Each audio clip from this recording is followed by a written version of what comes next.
MTV நேயர்களுக்கு வணக்கம். இப்போது நாம் பார்க்க போவது தில் ராஜா படத்தின் திரை விமர்சனம். தில் ராஜா படத்தில் விஜய் சத்யா, ஷெரீன், வெங்கடேஷ், லுலுசபா மனோகர், இயக்குனர் வி ரங்கநாதன் மற்றும் பலர் நடித்திருக்கிறார்கள்.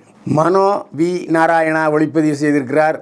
நெல்லை ஜெயந்தன் பாடல்களுக்கு அம்ரீஷ் இசையமைத்திருக்கிறார். கதை, திரைக்கதை, வசனம் எழுதி இயக்கியிருப்பவர் வெங்கடேஷ். இளம் தம்பதியினர் விஜய் சத்யா, ஷெரீன். இவர்களுக்கு ஒரு மகளும் இருக்கிறார். இவர்கள் ஜாலியாக இரவு நேரத்தில் காரில் பயணித்த பொழுது ரவுடிகள் குறுக்கே அடிக்க முற்படுகிறார்கள்.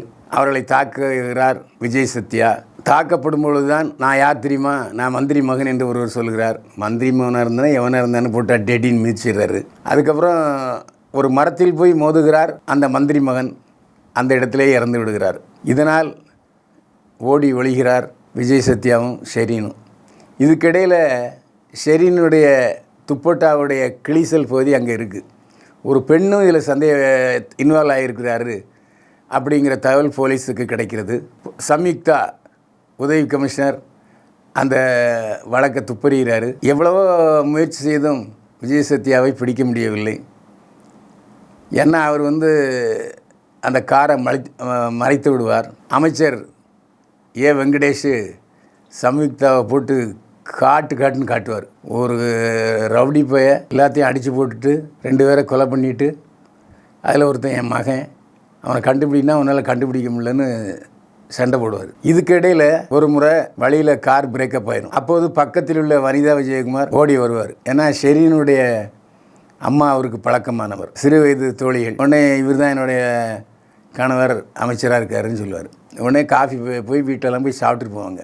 இது எப்போன்னா, அமைச்சருடைய மகனை கொலை செய்த பிறகுதான் விஜய் சத்யா அமைச்சர் வீட்டுக்கு போய் காஃபி சாப்பிடுவார். இதனால் பெரும் அதிர்ச்சிக்கு உள்ளவர் அமைச்சர் வெங்கடேஷ். அமைச்சர் வெங்கடேஷுக்கும் விஜய் சத்யாவுக்கும் இடையே நடைபெறும் போராட்டம் தான் தில் ராஜா படம். தில் ராஜா படத்தில் விஜய் சத்யா கதாநாயகனாக அறிமுகமாயிருக்கிறார். அட்டகாசமான அறிமுகம். அப்படியே அச்சில் வார்த்தை எடுத்த ஜெயம் ரவி போலவே இருக்கிறார். அது மட்டும் இல்லை, 6 பேக், அந்த ஆனழகன் மாதிரி.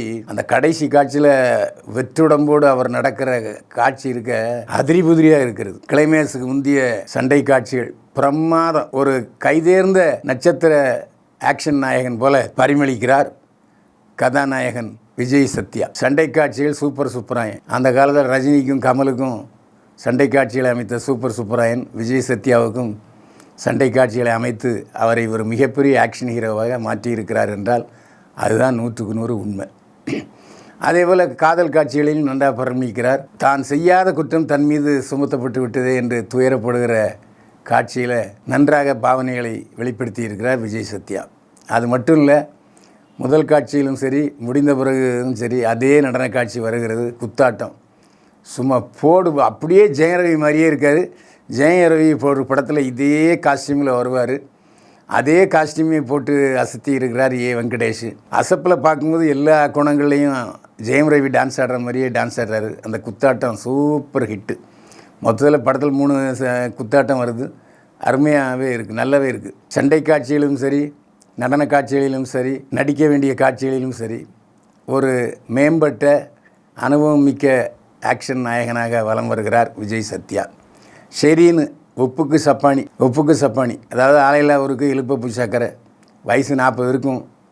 இந்த வயதிலும் ஷெரீன் என்ற அந்த பழைய உற்சாக பேரோடு துள்ளுவதோ இளமை ஷெரீன் இந்த படத்தில் நடிச்சிருக்காரு. நடிக்கவே தெரியல, பேந்த விழிக்கிறாரு. இருந்தாலும் வெங்கடேஷ் எதற்காக ஷெரீனை கதாநாயகனை ஆக்கிறார் என்பது தெரியவில்லை. இதில் வேறு நான் சொல்லி ஆடியோ வெளியீட்டு விழாவுக்கும் வரலன்னு வருத்தப்பட்டார் வெங்கடேஷ். இந்த படத்தில் சம்யுக்தா பெரிய போலீஸ் அதிகாரியாக வருகிறார். அந்த போலீஸ் அதிகாரி யூனிஃபார்ம் கச்சிதமாக பொருந்தி இருக்கிறது. அந்த மிடுக்கான நடை, அதிகார தோரணை. கராத்தே ராஜா திடீரென்று ஃபோன் செய்யும்போது, ஏயா இங்கே ஒரு என்கொயரி போய்ட்டுருக்கு, நீ பாட்டு யார்கிட்ட ஃபோன் பண்ணுற என்று அதட்டுகிற பாணியெல்லாம் சம்யுக்தா மிரட்டுகிறார். இன்ஸ்பெக்டராக வருகிற கராத்தே ராஜா அந்த ஜெய்ஜாண்டிக் பாடியுடன் கையை இப்படி வச்சுக்கிட்டே வர்றாரு. முறைப்பாக பார்க்கிறார். சந்தேகப்படுகிற கேரக்டர்களே நடித்திருக்கிறார். ஆனால் அப்புறம் பார்த்தா அவர் நல்லவர் என்பது தெரிகிறது. சிசர் மனோகர் இந்த படத்தில் ஒரு போலீஸுக்காரராக வருகிறார். ஆனால் ஒரு கட்டத்துலேயும் போலீஸ் ட்ரெஸ்ஸே போடலை, எல்லாம் யூனிஃபார்ம் இல்லாமல் வராரு. லா அண்ட் ஆர்டர் போலீஸு எப்படி ட்ரெஸ் இல்லாமல் வர்றாரு, காஸ்டியூம் இல்லாமல் வர்றாருன்னு கேட்க வேண்டிய கேள்வி, லாஜிக் மீறல்கள் அதிகம். இந்த படத்தில் நடித்திருக்கிற ஒவ்வொருவரும் தங்களுடைய பாத்திரத்தை உணர்ந்து சிறப்பாக செய்திருக்கிறார்கள். இயக்குனர் வி ரங்கநாதன் அந்த ரியல் எஸ்டேட் ஓனராக வர்றாரு. எப்போ பார்த்தாலும் கோட்டை கழட்டவே மாட்டேங்கிறாரு, கோட்டு பேண்ட்டு சட்டையோடு வர்றாரு. அவர் இயக்குனர் என்பதால் அந்த பாத்திரத்துக்கு சிறப்பு சேர்க்கிறார் இயக்குனர் ரங்கநாதன். மனோ வி நாராயணா ஒளிப்பதிவு செய்திருக்கிறார். பளிச்சென்று இருக்கிறது. எல்லா காட்சிகளும் வண்ண கோலங்களாக காட்சி தருகிறது. சேசிங் காட்சி, அந்த சண்டை காட்சிகளில் அதிரி புதிரி பண்ணியிருக்காரு. அதாவது ரத்தம் உரைகிற அளவுக்கு சண்டை காட்சிகள், மயிர்குச்சி அடைகிற அளவுக்கு பண்ணியிருக்கிறாரு ஒளிப்பதிவாளர். அவருக்கு நமது பாராட்டுக்கள். அம்பரீஷ் இசையமைத்திருக்கிறார். இதுவரைக்கும் அம்பரீஷ் ஒரே ஒரு படத்தில் கதாநாயகனாக நடித்தவரோடு சரி, அதுக்கப்புறம் அவர் முகம் காட்டவில்லை, திரைக்கு பின்னால் போய்விட்டார், இசையமைப்பாளராகிவிட்டார். இவர் பழைய நடிகை ஜெயசித்ராவின் மகன் அம்பரீஷ். இந்த படத்தில் பாடல்கள் அட்டகாசமாக இருக்குது.